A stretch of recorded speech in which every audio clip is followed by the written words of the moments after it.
এই ভিডিওতে আমি আপনাদের সাথে শেয়ার করতে যাচ্ছি ইউকে থেকে জার্মানির যাত্রা। সো আমি কিভাবে সবকিছু প্ল্যানিং করেছিলাম এবং আমাদের যাত্রাটি কিভাবে অনেক বেশি স্মুথ ছিল সেটা আপনাদের সাথে শেয়ার করব এই ভিডিওর মাধ্যমে। সো এই ভিডিওটি অনেক বেশি লং হতে যাচ্ছে, অনেক বেশি না, বাট মোটামুটি যদি এনজয় করেন তাহলে ভালো। আর যারা নেক্সট টাইম যেতে চাচ্ছেন তাদের জন্য এই ভিডিওতে রয়েছে অনেক অনেক ইনফরমেশন, তাই আমার সাথেই থাকুন। তো আমি প্রথমেই আমার বাবা এবং ভাইয়ের জন্য, যেহেতু তারা ইতালিতে আছেন, তাদের জন্য আমি কিছু খাবার রান্না করে নিয়েছি। সো এখানে গরুর মাংস, খাসির মাংস, ল্যাম্প অ্যান্ড চিংড়ি মাছ ভুনা, ইলিশ মাছ অ্যান্ড 2 ধরনের ভর্তা এবং আরও অনেক কিছু নিয়েছিলাম। সো এরপর আমি নিজেকে প্রিপেয়ার করে নিয়েছি একটু, নিজেকে ক্লিন করলাম অ্যান্ড দেন রেডি হয়ে আমরা চলে গেলাম রেল স্টেশনে। লিভারপুল রেল স্টেশনে গিয়ে কিছুক্ষণ ওয়েট করলাম। এর মধ্যে আমাদের ট্রেন চলে আসলো, 11:30 আমাদের ট্রেন ছিল রাতে। সো অ্যান্ড দেন আমরা ট্রেনে উঠে পড়লাম এবং এয়ারপোর্টের উদ্দেশ্যে রওনা হলাম। সো আমরা ম্যানচেস্টার যাব অ্যান্ড দেন ওখান থেকে আমাদের ফ্লাইট হবে। সো ম্যানচেস্টার এয়ারপোর্টে চলে এলাম এবং এরপরে আমরা আউটসাইডে দেখার ট্রাই করছিলাম, কারণ আমাদের ফ্লাইট ছিল মর্নিংয়ে 6:30 বা 6টা এরকম টাইমে। আমার এক্স্যাক্টলি টাইমটা মনে নেই, কেন নেই আই ডোন্ট নো, বাট এটা অনেক মজার একটা জার্নি ছিল। আমি এবং রাকিব অনেক এনজয় করেছিলাম অ্যান্ড এখানে রাতে স্টে করেছি আমরা 4 থেকে 5 ঘন্টার মতো। সো এখানে আমরা একা ছিলাম না, আমাদের সাথে অনেকেই ছিল যাদের মর্নিংয়ে ফ্লাইট ছিল। এখানকার ওয়েদার অনেক ঠান্ডা ছিল, ভেতরে খুবই ঠান্ডায় আমরা কষ্ট করেছি, বাট তারপর সব কিছু মিলিয়ে ভালোই ছিল, সময়টা ভালো কেটেছে। আমরা ফটো সেশন করেছি অ্যান্ড দেন কিছু খাবার দাবার নিয়ে গিয়েছিলাম, ওগুলো খেলাম। এই লোকটাকে নিয়ে কথা বলছিলাম, কারণ দেখতে এই লোকটা অনেক বেশি উইক লাগছিল। সো ওনাকে দেখে খুবই মায়া হচ্ছিল আমার, বাট কী করা যাবে, ওনার জব অ্যান্ড নাইট শিফট ছিল ওনার। অ্যান্ড দেন দেখতে দেখতে আমাদের সময় ফুরিয়ে যেতে শুরু করলো এবং আমরা মর্নিংয়ে লাইনে দাঁড়ালাম আমাদের ইমিগ্রেশন ক্রস করার জন্য। সো সব কিছু চেক হচ্ছিল এখানে। চেক করার পর আমরা প্লেনের কাছাকাছি চলে এসেছি এবং লাইনে ছিলাম।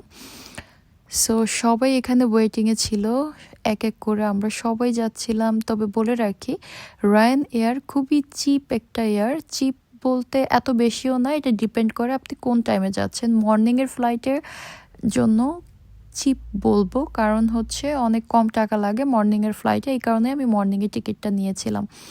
অ্যান্ড দেন আমরা পেছনের সাইড থেকে প্লেনে উঠলাম, কারণ সামনের সাইডে অনেক অনেক বেশি ভিড় ছিল। That's why I preferred that. And এখানে আসার পরও আমি এবং রাকিব কিছু ছবি ক্লিক করলাম, সবাই করছিল। এভাবে ধীরে ধীরে আমরা ভেতরে যেতে স্টার্ট করলাম ওয়ান বাই ওয়ান। তবে এখানে আমি খুবই এক্সাইটেড ছিলাম, কারণ আমার ফার্স্ট টাইম এভাবে এয়ারে যাত্রা ছিল। কারণ আমি যখন বাংলাদেশ থেকে ইউকেতে এসেছিলাম, এমিরাতে এসেছিলাম, এটা একটা ডিফারেন্ট এক্সপিরিয়েন্স ছিল। আর এখনকার এটা অন্যরকম একটা এক্সপিরিয়েন্স। সো দুই ধরনের। তবে রায়ান এয়ার নট ব্যাড, এটা খুবই ভালো একটা এক্সপিরিয়েন্স ছিল আমার। যখন ভেতরে গেলাম, ভেতরে সিচুয়েশন ডিফারেন্ট ছিল, কারণ রাকিব এবং আমার এই প্রথম ইউকে টু ইউরোপ জার্নি ছিল। সো এটা একটু ডিফারেন্ট ছিল। ভেতরে আমাদের সিট দুইজনের দুই জায়গাতে ছিল, বাট আমরা এক জায়গাতেই বসেছিলাম পাশাপাশি, কারণ এখানে অনেক সিট অ্যাভেলেবেল ছিল। সো কোনো প্রবলেম হয়নি। এবং যখন এটা স্টার্ট করলো, উপরে উঠলো, এটা একটা অন্যরকম ইন্টারেস্টিং ম্যাটার ছিল। কারণ যারা রোলার কোস্টারে উঠেছেন তারা বুঝবেন যে এটা একটু ইন্টারেস্টিং। সো প্রথম আমার একটু ভয় লাগছিল, but after that not bad, কারণ এটা একটা লোকাল প্লেন বলা চলে, এটা ডাইরেক্ট না। So yeah, it was a good, no problem. And আমি এখানে বাই করেছিলাম একটা কফি, কারণ আমার হাত পা অনেক ঠান্ডা হয়ে গিয়েছিল রাতে জেগে থাকার ফলে। খুব বেশি কোল্ড প্রবলেম হচ্ছিল, আমার কোল্ড অ্যালার্জি রয়েছে। অ্যান্ড এখানে আমি যে ইতালিয়ান একটা কফি বাই করলাম, এটার প্রাইস ছিল মোটামুটি ভালোই, 6 or something like that pound. And যেহেতু ওরা ইউরো কাউন্ট করছিল, আমার কাছে ইউরো ছিল না, পরবর্তীতে আমার ইন্টারন্যাশনাল কার্ড আমি ইউজ করেছিলাম। এটাই। অ্যান্ড আমি কফি পান করতে করতে এনজয় করছিলাম, বাট রাকিব ঘুমোচ্ছিল যেহেতু রাতে ওর ঘুম হয়নি। আর কফি পান করার ফলে আমার এত বেশি ঘুম আসেনি। আমি ভিডিও করছিলাম, আউটসাইডে দেখছিলাম, ভালোই ছিল সব কিছু মিলিয়ে। এনজয় করছিলাম পুরো জার্নিটা। অ্যান্ড আপনারা যারা নেক্সট টাইম যাবেন অবশ্যই যদি রায়ানএয়ারে যান এটা জেনে রাখবেন যে আমি যেটা বললাম যে কিছুটা অদ্ভুত, তবে নট ব্যাড। সো নিচের ভিউগুলো উপর থেকে খুবই দারুণ লাগছিল আমার কাছে দেখতে। আমি সবসময় যখন প্লেনে উঠি নিচের দিকে দেখতে থাকি যে কতটা উপরে গেলাম। সো আমার কাছে খুবই ইন্টারেস্টিং লাগছিল। অ্যান্ড দেন আমরা দেখতে দেখতে চলে এলাম আমাদের কাঙ্ক্ষিত প্লেসে, জার্মানে। সো জার্মানে চলে আসার পরে এখানে প্লেন যখন টেক অফ করলো, অ্যান্ড এরপরে আমি আরও বেশি এক্সাইটেড ছিলাম কারণ আউটসাইডে দেখছিলাম অনেক কিছু, অনেক সুন্দর একটা ওয়েদার ছিল ওই দিনটাতে। অ্যান্ড রাকিবও দেখছিল। তো আমরা একে একে সবাই প্লেন থেকে নামছিলাম। নেমেও আমরা এখানে অনেকগুলো ফটো ক্লিক করেছিলাম, like it was wow. So and then আমরা এখান থেকে নামার পরে এখানকার আউটসাইড দেখলাম এবং আমরা এখান থেকে চলে যাব ইমিগ্রেশন ক্রস করার জন্য এখানকার। অ্যান্ড দেন আমাদের জন্য একজন ওয়েট করছে, সেটা খুবই স্পেশাল পারসন। তার সাথে আমাদের অনেক দিন পরে দেখা হবে, প্রায় 3 বছরের মতো। সো রাকিব খুবই হ্যাপি ছিল কারণ আমরা জার্মানে চলে এসেছি, এরকম একটা বিষয় ছিল। অ্যান্ড এটা সত্যি খুবই একটা সুন্দর মোমেন্ট ছিল। তো সবচেয়ে খারাপ লেগেছে একটা বিষয়, সেটি হচ্ছে যে আমরা ইমিগ্রেশন ক্রস করার জন্য অনেকক্ষণ লাইনে দাঁড়িয়েছিলাম, প্রায় 2 আওয়ার্সের মতো। কারণ ওটা তখন ওপেন হয়েছিল না, আই ডোন্ট নো কী প্রবলেম ছিল। অ্যান্ড দেন আমাদেরকে অনেক কিছু জিজ্ঞেস করেছিল ইমিগ্রেশন পুলিশ, অনেক কিছু না, লাইক কেন আমরা এসেছি, অ্যান্ড দেন আমাদের কাছে কত টাকা পয়সা আছে, এগুলো। সো রাকিব প্রথমে অল্প অ্যামাউন্ট বলাতে সে খুব শকড হয়ে গিয়েছিল। অ্যান্ড দেন আমি যখন বললাম তখন বলছিল যে that's a good amount. Alright. So after that আমরা বাইরে বের হয়ে আসলাম এবং আমরা খুঁজছিলাম একজনকে, তার সাথে আপনাদেরকে পরিচয় করিয়ে দিব। তো এখানে টার্মিনাল 1-এ তাকে আমরা পেয়েছিলাম না, লাইক সে এখানে আসেনি। পরে কল করার পর জানতে পারি যে সে টার্মিনাল 2-এর দিকে দাঁড়িয়েছিল। এবং আমরা এখানকার সাইনগুলো দেখে দেখে এদিক থেকে বের হচ্ছিলাম। অ্যান্ড ফাইনালি আরিফের সাথে আমাদের দেখা হয়ে গেল। আরিফের সাথে আমাদের অনেক দিন পরে দেখা হয়েছে, প্রায় 3.5 বছর, 3 বছর এরকম, লাইক দ্যাট। আমাদের আসার 3-4 মাস আর 6 মাসের মধ্যে মেবি ও চলে গিয়েছে। প্রথমে ও গিয়েছিল ডেনমার্ক, অ্যান্ড দেন ওখান থেকে জার্মানি চলে এসে স্টুডেন্ট ভিসায়। খুবই লক্ষ্মী একটা ছেলে, রাকিবের ফুফাতো ভাই। সো আমার দেবর, by the way. And then ও আমাদের লাগেজগুলো ক্যারি করছিল। এখানে খুব অদ্ভুত লাগছিল আমার, এটা যেহেতু ইউকের মতোই ট্রেন, বাট একটু ডিফারেন্ট মনে হয়েছে আমার কাছে। বাই দ্য ওয়ে, এখানে চার্জিংয়ের অপশন ছিল, আমার ফোনে চার্জ ছিল না, তাই আরিফকে বলেছিলাম যে চার্জারটা নিয়ে আসার জন্য। ও নিয়ে এসেছিলো। অ্যান্ড দেন এখানে আমি কিছুক্ষণ ফোনটা চার্জ করলাম এবং আউটসাইডের ভিউগুলো রেকর্ড করে স্টার্ট করলাম, আরিফের সাথে গল্প করলাম। অনেক সুন্দর ওয়েদার ছিল, বাইরে স্নো ছিল। এভাবে দেখতে দেখতে রাস্তা শেষ হলো। আর আমাদের প্ল্যানিং ছিল যে আমাদের লাগেজগুলো আরিফের বাসায় রেখে তারপর আমরা ঘুরতে বেরোবো, যেহেতু আমাদের হাতে কিছুক্ষণ টাইম ছিল। অ্যান্ড আমি দেখছিলাম আউটসাইডের যে বাড়িগুলো একটু ডিফারেন্ট। দেখতে দেখতে আরিফের বাসা চলে আসলাম। আরিফের বাসার আউটসাইড ভিউ অনেক জোস ছিল, এখানে খুবই ভালো লাগছিল আমার। এখানে অনেক বড় বড় বিল্ডিং ইউকের তুলনাতে, এবং বাসাগুলো একটু ডিফারেন্ট, ইউকের মতো না আমার কাছে মনে হয়েছে, বাট ঠিক আছে, নট ব্যাড। অ্যান্ড দেন আমরা লাগেজগুলো রেখে ঘুরতে বের হয়ে গেলাম। তো ঘুরছিলাম, আমি ডে টিকিট কেটে নিয়েছিলাম আমি এবং রাকিব। এবং আমি বলবো আপনারা যারা ইন্টারন্যাশনাল ট্যুর দিবেন like UK to UK or others, আপনারা ইন্টারন্যাশনাল কার্ড ইউজ করে ট্রাই করবেন। কারণ আপনি যদি এক্সচেঞ্জ করতে যান লাইক পাউন্ড, তাহলে আপনাকে খুবই কম রেট দেবে। আমরা এয়ারপোর্টে ট্রাই করেছিলাম, বাট খুবই কম রেট বলছিল। অ্যান্ড দেন আমি আমার ইন্টারন্যাশনাল কার্ডে কনভার্ট করে নিয়েছিলাম।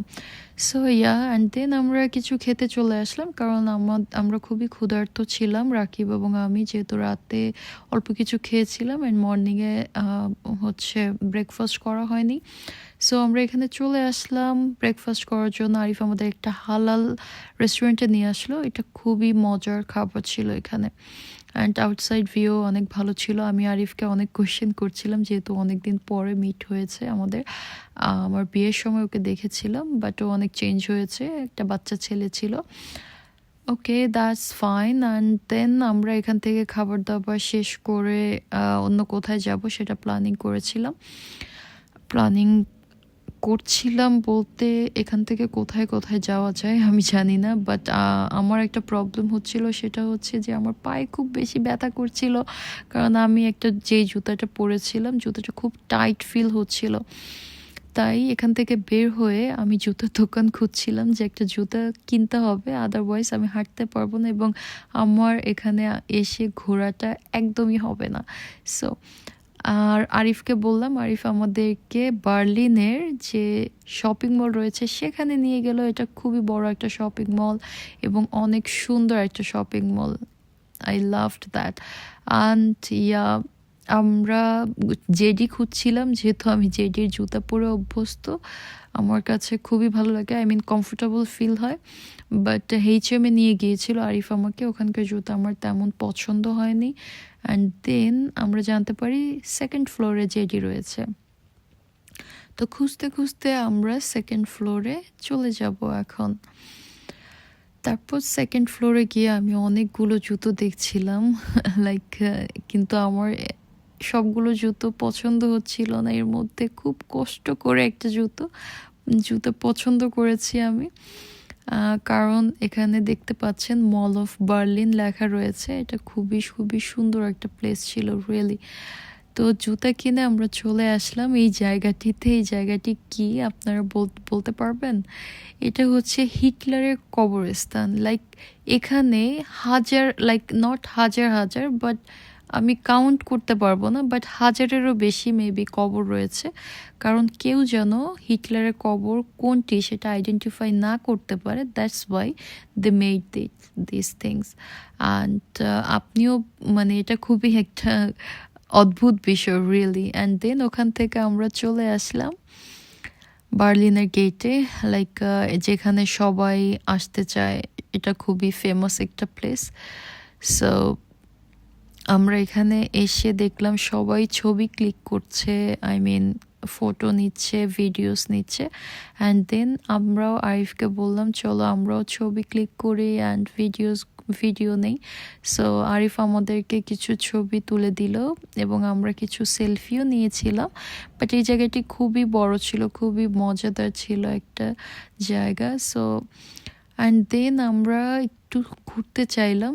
এখানে জার্মানের আরেকটা বিশেষত্ব হচ্ছে এখানে অনেক বেশি ট্রেন চলে, লাইক এভরি 5 মিনিটসে আপনি ট্রেন পেয়ে যাবেন, যেহেতু একটা বিজি শহর বার্লিন। সো সবারই অফিসে যাতে টাইম অনুযায়ী যেতে পারে, এই কারণে ও আমাকে যেটা বললো Arif, I don't know very well. And then আমরা বাই বাসে ঘুরতে স্টার্ট করলাম এবং আরিফ আমাদেরকে একটা জায়গাতে নিয়ে গেল। সেখানে গিয়ে আমরা কিছু কেনাকাটা করলাম এবং আমরা অনেক কিছু খুঁজছিলাম, লাইক আমরা কি কিনে নিব, কারণ রাতে আমাদের যেতে হবে। সো ফাইনালি আমরা বার্লিন থেকে মিলানোর উদ্দেশ্যে রওনা হব। আর আমাদের হচ্ছে রাতে 9টায় বা 9:30 বাস ছিল। সো আমাদের টাইম অনুযায়ী আমাদের বাসে আমরা চলে গেলাম বার্লিনের উদ্দেশ্যে। ফ্লেক্স বাস ছিল, অনেক দারুণ ছিল ওয়েদার, অনেক এনজয়েবল ছিল বাস জার্নি। কারণ হুট করে আমি ট্রেন বা প্লেন কোনোটাই টিকিট কাটতে পারিনি। তো রাকিব বললো চলো, অনেকদিন বাসে জার্নি করা হয় না, I mean long journey, so আমরা বাসে যাই। যেহেতু রাত ছিল ভাবলাম ঘুমাতে ঘুমাতে চলে যাবো, মর্নিংয়ে গিয়ে পৌঁছাবো, নো ওয়ারিস। অ্যান্ড দেন আমার যখন মধ্যরাতে ঘুম ভাঙছিল, literally I was shocked because এত বেশি স্নো পড়ছিল এবং যখন আমি চোখ খুললাম আমার মনে হচ্ছিল যে চার সাইডে বরফ এত যে আমি কোথায় আছি আই ডোন্ট নো, এরকম একটা বিষয়। স্নোগুলো দারুণ ছিল, অনেক অনেক সুন্দর ছিল, নেচারকে আরও বেশি বিউটিফুল করে তুলেছিল। আমি পুরো জার্নিটি সত্যি অনেক এনজয় করেছিলাম এবং নেক্সট ভিডিও আপনাদের জন্য আসছে জার্মান টু ইতালির। So thank you.